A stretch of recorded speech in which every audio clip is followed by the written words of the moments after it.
Depression এখন একটা মারাত্মক সমস্যা, সেখান থেকে কিভাবে ফিরে আসা যায় তা নিজে এক্সপিরিয়েন্স করেছে। It's a very prominent issue actually modern ডেতে। অ্যাকচুয়ালি আমরা ভাবি যে আমাদের শরীর খারাপ হলে ডক্টর দেখাতে আমরা যেতে পারি যদি আমাদের শরীরের প্রবলেম হয়, কিন্তু যখন সেই কথাটা মনের দিক থেকে আসে না, যে আমাদের মন খারাপ, অনেক দিন ধরে হয়তো মন খারাপ, আমাদের কিছু করতে ভালো লাগছে না, সেই জায়গাটার জন্য আমরা কখনো গুরুত্ব দিই না, আমরা সেই জায়গাটাকে কাটিয়ে আসারও চেষ্টা করি না। এটা অনেকের লাইফে অনেক কারণে হয়।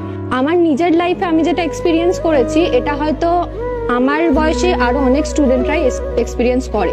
আমার মেন প্রবলেম শুরু হয়েছিল, আমি ক্লাসে খুব ভালো স্টুডেন্ট ছিলাম, অলওয়েজ টপ করতাম। 11-12-এ ওঠার পরে বায়োলজির দিকে ন্যাকটা একটু বেশি ছিল। মেডিকেল লাইনে যেতে চেয়েছিলাম, বাট সেটা হয়ে ওঠেনি। মানে সে বছর আমার র্যাঙ্ক এমন কিছু ভালো আসেনি, বাট আমার মনে তখন খুব জোর ছিল যে আমি 1 বছর গ্যাপ দেব, দেন ট্রাই করব। কিন্তু 1 বছর আমি কলকাতাতেই তখন কোচিং নিয়েছি। কোচিং নেওয়ার পরেও আমি সেই বছর আমার র্যাঙ্ক খুব একটা ভালো হয়নি, মেবি আমার কোথাও কমতি ছিল।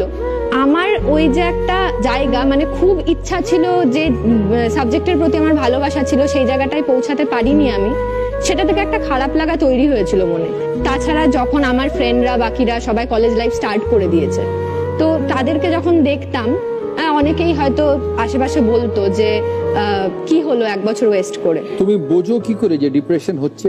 আমার অ্যাকচুয়ালি অনেক রকম, মানে ডিপ্রেশন বলতে কি হতো, আমি কিচ্ছু করতাম না, সবকিছু ছেড়ে দিয়েছিলাম। আমার যা যা প্যাশন ছিল, যা ভালো লাগা ছিল, আমি ছোটবেলা থেকে গান গাইতে খুব ভালোবাসতাম, picture cutting, paper cutting collection করা আর কি, সেটা আমার একটা খুব প্যাশন ছিল।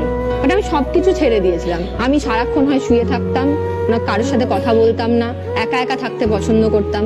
তো এই যে ডিপ্রেশনটা, এটা আমার প্রচুর দিন ধরে গেছে।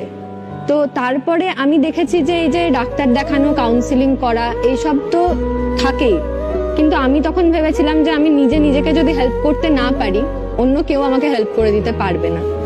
আমি তখন নিজে 5টা উপায় খুঁজে বার করেছিলাম। আমি ফার্স্টে স্টার্ট করেছিলাম, যেহেতু আমার প্যাশনটা গান ছিল, তাই আমি গান শোনা, একটু রিল্যাক্সিং মিউজিক শোনা, গান গাওয়াটা স্পেশালি। আমার কলেজের মিউজিক ক্লাবে আমি অ্যাডমিন হেড হলাম, তো এইভাবে নিজেকে ইনভলভ রাখতে স্টার্ট করি। তো আমার একটা বক্তব্য সবাইকে বলার আছে, ইয়াং জেনারেশনের, যে আমার বয়সে এরকম আরো অনেকে আছে যারা এই প্রবলেমটাকে ফেস করছে। তো তারা যেন নিজের যেটা প্যাশন, সেটাকে টাইম দেয়, সেটাকে নিয়ে এগোতে স্টার্ট করে, সেটাকে একটু টাইম দিক, মন না হলেও জোর করে করতে হবে। আর একটা জিনিস হচ্ছে নিজে নিজে রান্না করা, কিছু একটা ডিশ বানানো।